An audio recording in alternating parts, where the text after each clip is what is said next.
연설하시겠습니다. 네, 안녕하세요. 저는 한국기독청년학생연합회 박준수 간사라고 합니다. 주제랑 좀 맞지 않을 수 있는데요. 네, 발언하도록 하겠습니다. 저는 40여 년 역사를 가진 기독교 사회선교연대회의 기사련이라고 합니다. 라는 조직에 소속된 한국기독청년학생연합회, 줄여서 한기연이라는 단체인데 아마 이야기 들어보신 분도 있을 것 같아요. 박준수 간사입니다. 한기연은 20년 역사를 가진 진보적 기독청년학생 단체입니다. 노동 문제와 관련한 저희의 사업 중에 하나로 재능교육 문제 해결을 위한 기독교 대책의 일원으로 재능교육 노조와 함께하고 있습니다.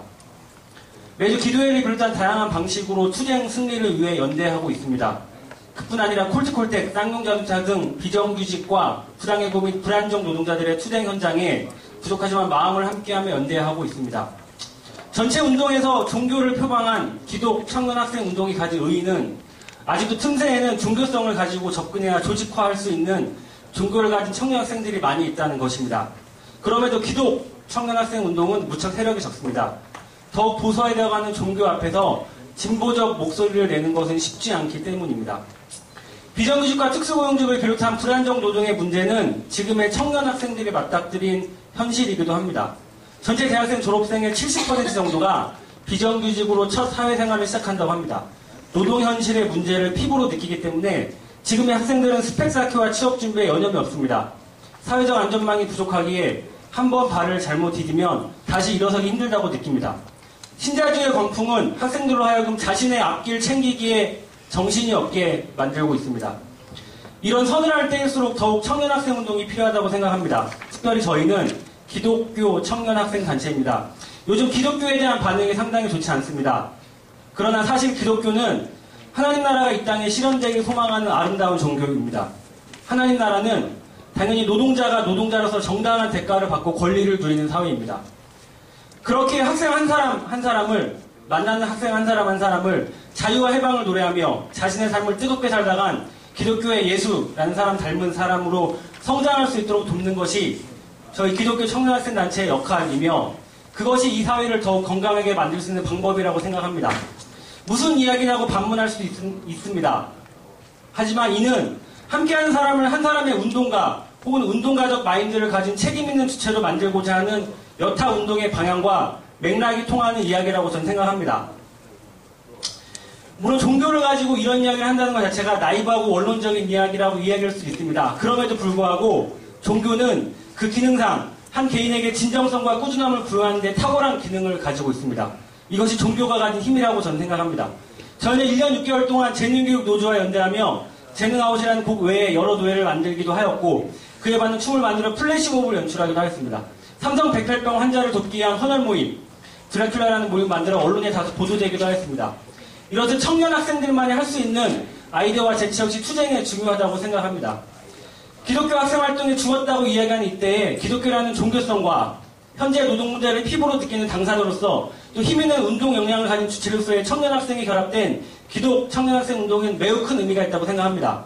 청년운동은 사실 미래를 내다보며 하는 활동이라고 생각합니다. 당면한 현실 문제 해결도 중요하지만 한 사람 한 사람을 책임있는 종교인이자 운동가적 마인드를 가진 사람으로 키우는 것은 장기적으로 이 사회를 건강하게 만드는 데 큰 역할을 할 것이라고 생각합니다. 앞으로 더욱 열심히 활동하도록 하겠습니다. 예, 동님 반갑습니다. 비정규직 없는 세상 만들기 네트워크 집행위원 홍철입니다. 정치대회라 그래가지고요, 웅변대인 줄 알고 이 연사 뭐 이렇게 집에서 연습해 왔는데 앞서서 하는 동지들 보니까 그렇게 안 하기 때문에 할까요? 목소리가 좋아가지고 학교 때 하다가 쫄아가지고 점수 못 받았습니다. 예, 우선 전국 불안정운동 척회연대 10주년 진심으로 축하드립니다.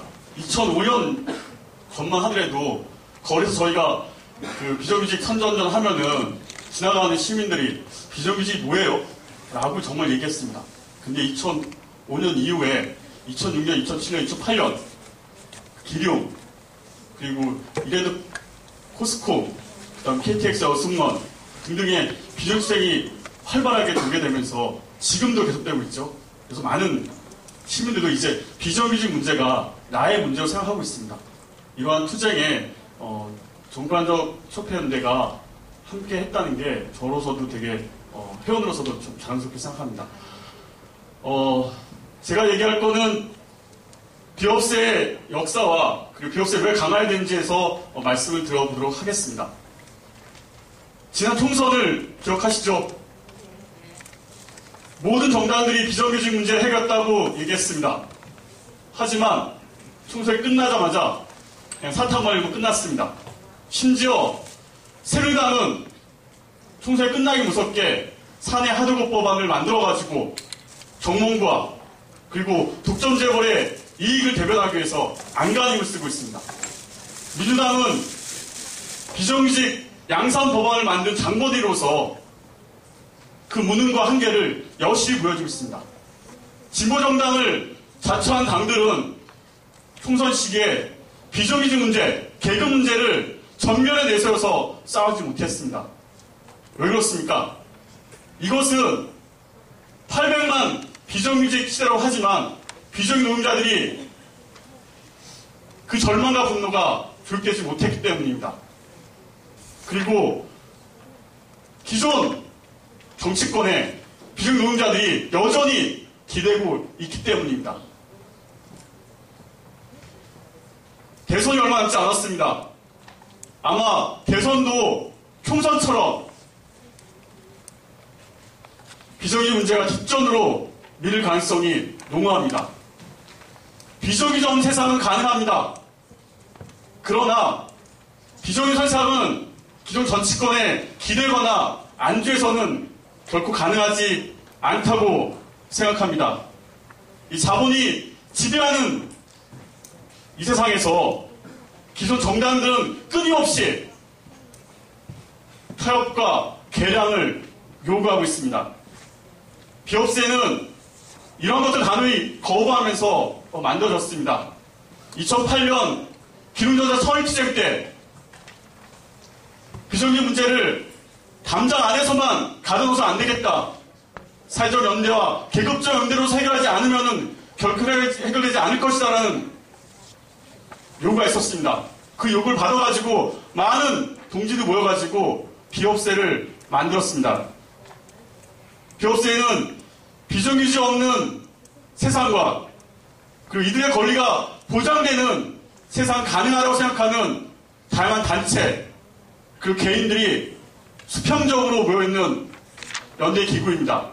그리고 기존의 연대 단체처럼 조직 형식주의나 관료적 사업 방식을 벗어나가지고 비정규직 문제를 가지고 조금 느리고 때론 가볍지만은 모두가 함께하는 투쟁을 만들어내는 비정규직 연대 기구이기도 합니다. 또한 비업세는 기존의 공조직이 가지고 있는 여러 가지 한계들을 메워나가기 위해서 네트워크의 조직의 장점을 살려서 다양한 기획력과 발빠른 대응력으로 사회적 연대를 더욱더 풍부하게 만들어나가는 열린 네트워크 조직입니다. 또한 투쟁하는 비정규직 노동자들을 지지하고 연대하며 더 큰 사회적 연대를 조직해 나가고 있습니다. 비업세가 제안한 희망버스 통해서 우리 그 가능성을 확인했습니다. 그리고 지난 희망뚜벅이와 희망강경을 통해 가지고 사회적 연대를 더욱더 넓혀 나가고 있습니다. 또한 지금 비업세에서 핵심적으로 하고 있는 사회안정 사업과 그리고 비정규직 없는 일터와 공장 만들기를 위한 천만인 산업운동을 함께 전개하고 있습니다. 비업세의 이런 활동은 800만 비정규직 노동자들의 절망과 분노를 조직하는 것입니다. 그리고 더 큰 사회적 연대를 만들어 나가는 것입니다. 이를 통해 가지고 비정규직 세상을 만들어내고 그리고 노동자의 권리가 보장되는 그러한 세상에 자그마한 기득도를 놓겠다는 것입니다. 비업세는 앞서 말씀드렸던 것처럼 정치권에 기대거나 안주해서 비정규직 문제를 해결할 생각이 없습니다. 주체 힘과 사회적 연대를 통해 가지고 비정형 세상을 만들어 나겠다는 것입니다. 비업세를 확대 강화하는 것은 비정형 세상을 앞당기는 길이고 우리가 잊었던 노동개방 세상을 더욱더 앞당기는 길이라고 생각합니다. 그 길에 함께해 주시면 고맙겠습니다. 감사합니다.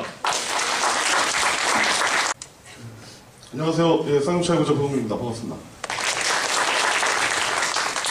앞으로 이런 무거운 자는 좀 불러주지 마시고요.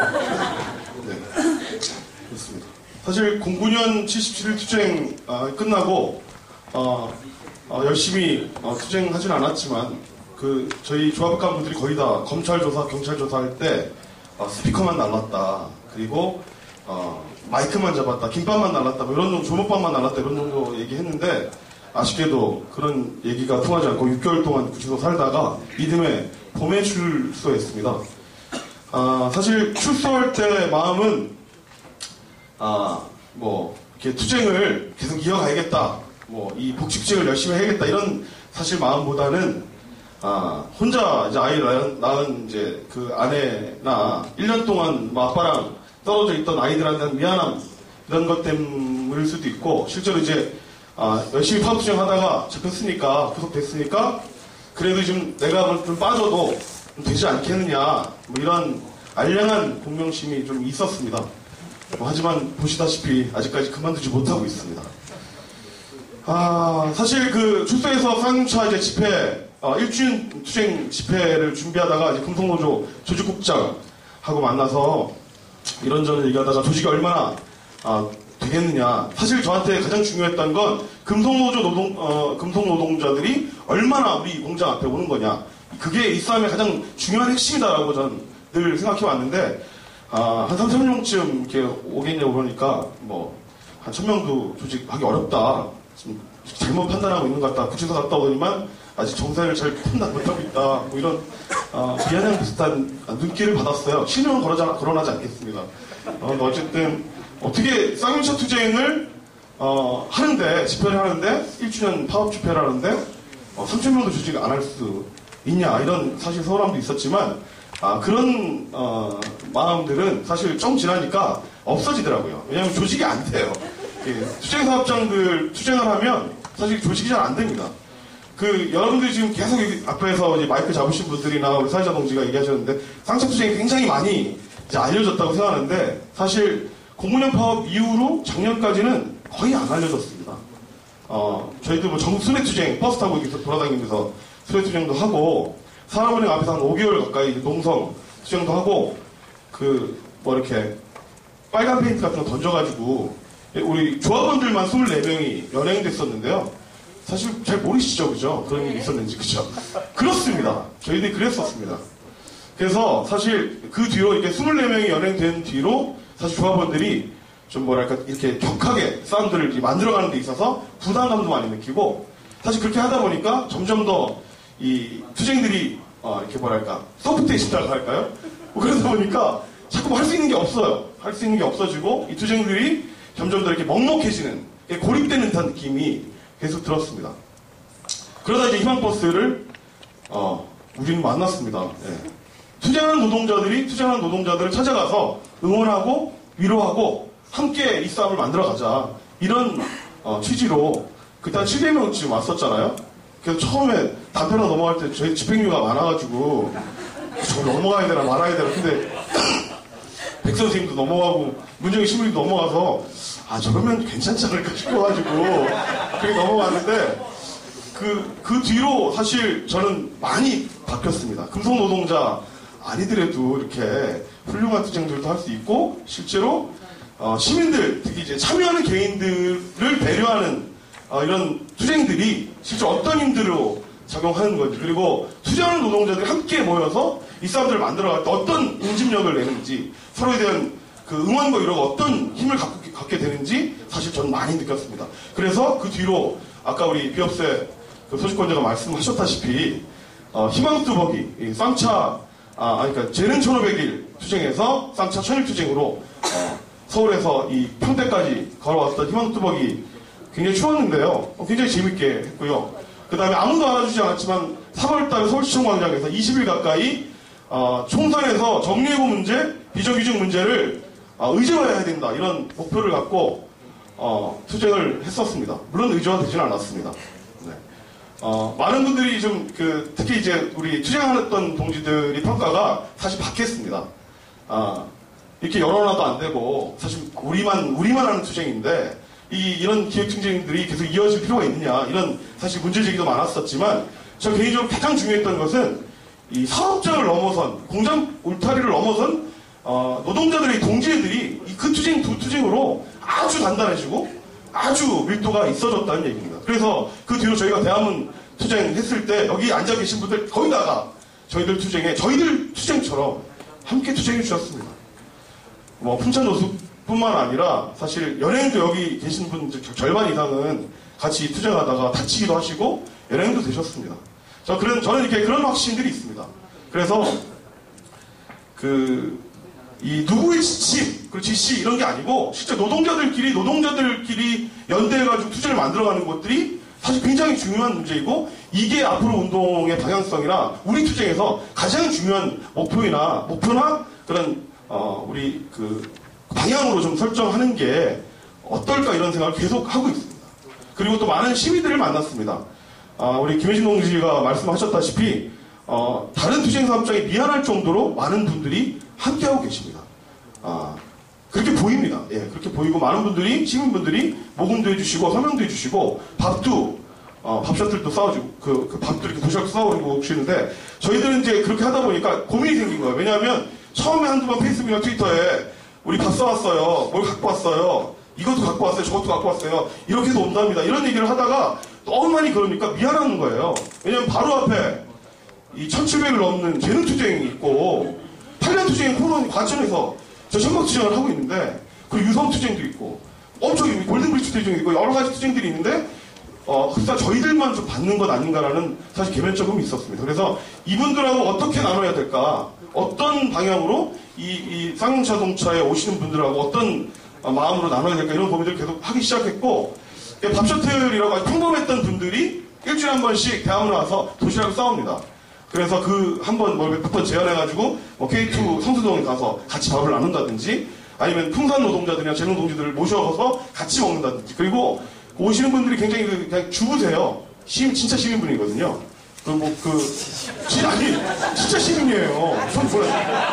옛날에 문동에서 했겠지 이렇게 의심했었는데 그렇지 않아요. 정말 이런 문제에 전혀 거의 무관심하다가 이렇게 온 거거든요. 진짜 시민들. 리얼 시민들이에요. 네. 근데 그렇게 얘기를 했어요. 재능 얘기도 하고 그 다음에 현대차 BG 얘기도 하고 포럼 얘기도 하고 여러 개 얘기하면 사람들이 관심을 갖기 시작합니다. 관심을 갖기 시작했고 폴트폴텍 얘기도 하고 여러 가지 이런 투쟁하는 사업장 노동자들의 이야기로 계속 확대되고 재생산됐으면 좋겠다는 얘기를 계속했고 그 재능에서 거리 강연 지금도 하고 계시잖아요. 화요일마다 매주 화요일마다 저는 재능 유명자 집장님한테 저희는 벤치마킹 한 거 아니다라고 얘기했지만 이게 적시해놨습니다. 벤치마킹 한 거 맞고요.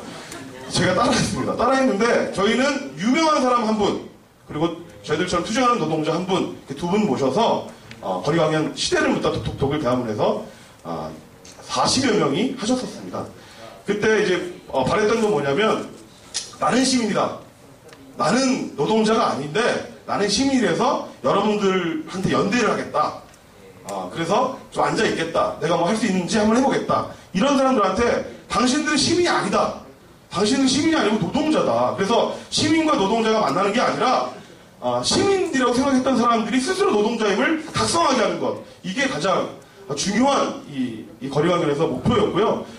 또 조금 부연 설명하자면 유명한 분들 있잖아요. 유명한 분들이 사실 노동자들 문제에 좀 더 관심을 가져야 한다라는 사실 압박이었습니다.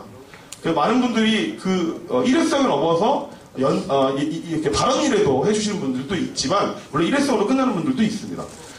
저는 이 사회적 연대에 대해서 굉장히 투쟁사업장하고 달리 운동하시는 분들이 되게 고민도 많고 걱정도 많으시는 것 같아요. 솔직하게 저도 마찬가지입니다. 근데 저는 아주 저변을 넓혀야 되고 깊이를 여러 가지 이 사람들에 대해서 우호적인 환경을 좀 만들어야 된다고 저는 개인적으로 생각합니다. 왜냐하면 아까 말씀드렸다시피 우리 투쟁하는 사람들이 건강하잖아요. 투쟁하는 사람들 보면 악한 사람들이 없습니다.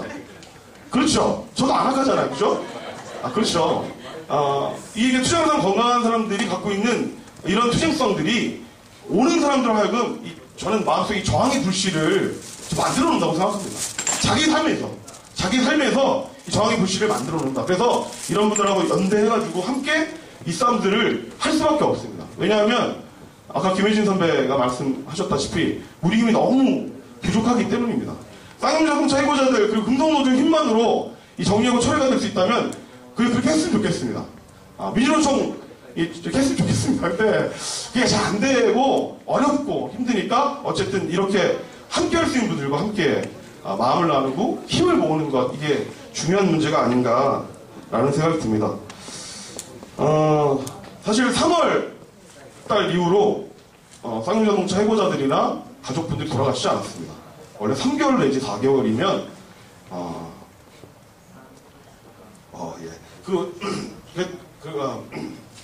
참네. 하여튼 근데 앞으로 6개월 좀 지났나요? 지금 이제 10월 초중 10월이니까 저한테는 아주 중요한 문제입니다. 이렇게 죽음들이 이어지지 않는 것만으로도 우리는 희망이 있다라고 생각하고 그 희망을 더 만들기 위해서 여러분들과 함께 열심히 싸우도록 하겠습니다. 고맙습니다. 반갑습니다. 이 요청을 받았을 때 무엇을 이야기할까 고민을 많이 했습니다. 오늘 시간도 굉장히 길어지고 해서 연설문을 좀 축약해서 읽는 걸로 하는 걸로 대체하도록 하겠습니다. 오늘 이 자리는 비정규직 노동자들이 자기 이야기를 주체적으로 말하는 것만으로도 저는 소중하다고 생각하고 있습니다. 기름분해가 요청받은 주제는 보다 광범한 불안정 노동자의 주체화입니다. 주제가 솔직히 우리에게 너무 추상적으로 다가와서 어렵습니다. 그래서 기름전자의 경험을 이야기하도록 할까 합니다. 기름투쟁의 반은 주체의 치열함, 반은 사회적 연대로 만들어졌다고 해도 과언이 아닙니다. IMF 이후에 빠르게 전개된 노동의 불안정화는 구로공단도 예외는 아니었습니다.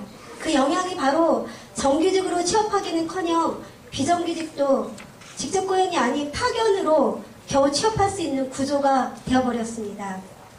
이에 대해서 지역적으로 문제제기를 준비하는 과정에서 기름전자에서 문자해고가 생겼습니다. 그 당시 문자해고는 비정규직 노동자들이 어떻게 취급받는지 그 처지를 적나라하게 보여주는 것이었습니다. 그래서 기름분해는 이를 계기로 해서 노동조합을 만들고 공단에선 처음으로 불법 파견에 대한 비정규직에 대한 문제제기를 하게 됩니다. 우리의 요구는 정말 단순했습니다. 생산직의 파견은 불법이니까 잘못되었다. 불법에 대한 노동부나 검찰의 판결 전에는 계약 해지라는 해고를 진행하지 말아라. 그리고 이를 위해서 대표이사가 참여해서 정상적인 교섭을 통해서 이야기하자는 것이었습니다. 하지만 노동부가 불법 파견 판정을 하고 나니까 회사 기름자본이 제일 먼저 한 것은 조합원에 대한 전원 해고였습니다. 이렇게 만든 배경은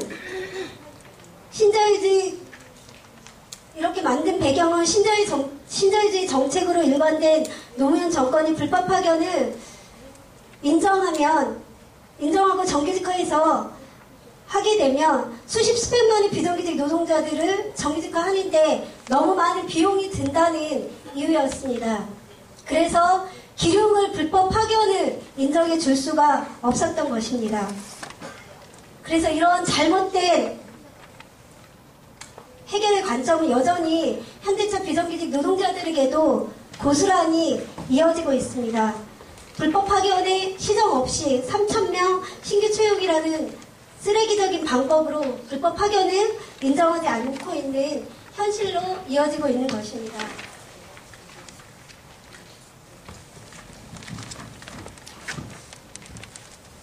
기름분해는 정규직, 계약직, 파견직이 하나가 돼서 노동조합을 만들었습니다. 55일간의 현장 라인을 점거하고 파업을 했고 30일 단식 투쟁을 했었습니다. 구속도 되었습니다. 하지만 문제는 해결되지 않고 오히려 법적 투쟁에서도 승리하지 못했습니다. 하지만 법이 우리를 탄압하고 기간이 장기화되고 상급 단위의 불일치가 우리를 막아도 우리는 싸울 수밖에 없었습니다. 불법 파견은 잘못되었으니까 시정하라고 이야기한 우리가 해고되는 것을 인정할 수 없었기 때문입니다. 그리고 우리보다 더 억울한 공단의 노동자들이 고용불안과 노동 조건의 악화를 고착화되는 모습을 보면서 포기할 수 없었습니다. 비정규직 노동자로서의 우리의 절망과 우리의 절박함은 천일투쟁을 통해서 이야기됐습니다. 천일이라는 숫자 속에서 많은 이들을 미안하게 만들었습니다. 하지만 광범한 연대를 불러오지는 못했었습니다. 오히려 투쟁의 장기화는 김병일 효자 없다고 상급 단위들이 기피하는 투쟁으로 됐고 고집쟁이들의 미련한 투쟁으로 이야기되었습니다. 하지만 우리가 그때 2008년에 만난 광우병 촛불투쟁 집회에서 우리는 대다수 국민들이 국가 권력과 자본에 대한 분노를 표출하는 것을 보았습니다. 김대중 노무현이라는 이름에 가려진 비정규직의 고통과 빈곤과 차별의 진실이 사회적 양심을 두드리는 것을 보았습니다. 우리는 많은 주체들이 투쟁과 투쟁을 비교하고 대립시키면서 투쟁이 투쟁을 덮어버리고 죽여버린다는 속내적인 생각을 하지 않았습니다. 촛불의 점화가 우리의 투쟁만이 아니라 당시 800만 비정규직 노동자 문제, 나가 우리 사회 빈곤과 차별의 근원을 폭로하고 함께 저항하는 중대한 매개로 보았습니다. 기름투쟁은 서울시청 광장 고공농성을 통해서 4대 강은 국토해온 강우병이고 비정규직은 일터의 강우병이라는 현수막을 걸었었습니다. 이것이 우리가 투쟁 속에서 촛불과 만난 첫 장면이었습니다. 구로역 고공농성을 통해서 촛불의 진화를 요청했습니다. 이 당시 촛불이 활활 타오르고 있을 때였지만 생산 현장으로 의제화되는 것들을 지역으로 확산하자는 실천적 제안을 했었습니다. 그리고 그 첫 제안의 실천이 1040인 단식이었습니다. 단식과 산보유배를 통해서 청와대 동식자가까지 행진을 통해서 정체된 촛불들에게 다시 한번 투쟁을 통해서만이 돌파될 수 있다는 것을 보여줬습니다. 그래서 이것이 결정적 계기가 돼서 촛불들이 자연스럽게 기름투쟁 현장으로 결합하게 된 계기가 되었습니다. 우리 정말 많이 힘들었습니다. 하지만 행복했습니다. 우리 투쟁이 투쟁사업장들의 품앗이를 넘어서 투쟁하는 동지들의 연대를 넘어서 문화예술인, 종교인, 법조계, 학계, 학생들, 촛불 시민들에까지 확연히 넓혀졌기 때문입니다. 그리고 아직 노동자 민중의 투쟁으로 다가서지 못했던 발걸음이 조직적으로 이어져 나갈 때 기름이라는 단위 투쟁이 비정규직 없는 세상으로 희망버스라는 이름으로 더 큰 투쟁으로 사회적 연대로 나갈 때 사실은 연대의 업을 채우기 위해서 정말 몸이 고달팠습니다. 하지만 그것이 우리의 또 행복이기도 했습니다. 우리는 투쟁을 통해서 많은 것을 느꼈습니다. 그 첫 번째가 절박함에 근거한 주체의 치열함이라고 생각합니다. 우리가 투쟁을 할 때 이랜드 투쟁도 있었습니다. 민주노총이 운명을 건 대규모의 투쟁이었습니다. 우리는 그런 선언 자체가 고마웠습니다. 비교하고 엄명하면 지는 것임을 우리는 투쟁을 통해서 배웠습니다. 외려 이 투쟁이 더 커져서 투쟁을 키우고 확대한다고 믿었습니다. 그 믿음이 유쿠와 이랜드, KTX, 기름 여성 노동자들의 비정규 4.4 공동추쟁으로 이어졌었습니다.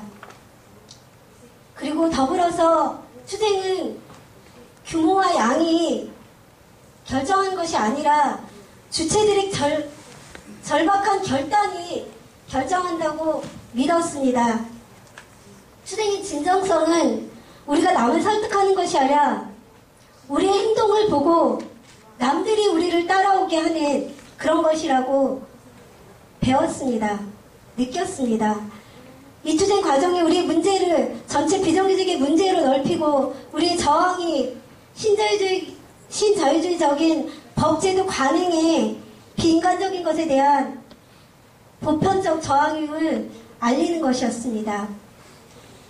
우리는 아직도 우리가 무엇으로 주체가 각성하고 확산되는지 명확히 알 수 없습니다. 하지만 투쟁이 추쟁을 대립하여 죽이는 것이 아니라 추쟁은 또 다른 투쟁을 부르고 더 확산시킨다는 것입니다. 우리의 사회적 연대가 우리의 발품을 팔고 그 발품이 또 다른 손길로 돌아올 때 우리의 일상의 고민도 추쟁을 통해 풀릴 수 있다고 믿었습니다. 그래서 그것을 위해서 다시 한번 주체의 결단이 있어야 한다고 느꼈습니다. 2010년 삼성재벌은 노조의 폐해로 대표적인 예를 기름전자 추쟁을 들었습니다. 한편으로 영광이었습니다. 우리가 먼저 노동자 계급으로서의 각성, 비정규직 노동자로서의 각성, 이 고난을 돌파하기 위한 절박한 결의를 갖는 것이 모든 것이 출발이라고 생각합니다. 처음에 우리 노동자들이 비정규직이 뭔지도 모르고 시작한 추쟁에 어느덧 이제 우리는 불법 파견을 넘어서 파견법을 폐지해야 된다고 이야기하고 있습니다. 이것이 저는 우리들의 주체가 되는 그 과정이라고 생각합니다. 단사만의 이익이 아니라 단사를 뛰어넘는 추쟁을 고민하게 되고 먼저 하게 되고 제안하게 되는 그 과정이 저는 우리의 추쟁의 핵심이었다고 생각합니다. 처음부터 잘하는 사람 없습니다. 하면서 하나하나씩 배우고 느끼고 더 커지는 우리의 추쟁으로 좀 더 나은 세상 만드는 것, 주인 되는 것, 그것이 우리의 임무라고 생각했고 앞으로도 그래야 된다고 생각합니다. 저희 물론 추쟁사업장에서 정식적으로는 제외입니다. 하지만 완전한 추쟁을 쟁취하지 못했습니다. 아직 현장에 복귀하지 못했습니다. 그것을 위해 다시 한번 또 힘차게 동지들과 연대하고 추쟁하고 주체가 되도록 노력하겠습니다. 고맙습니다.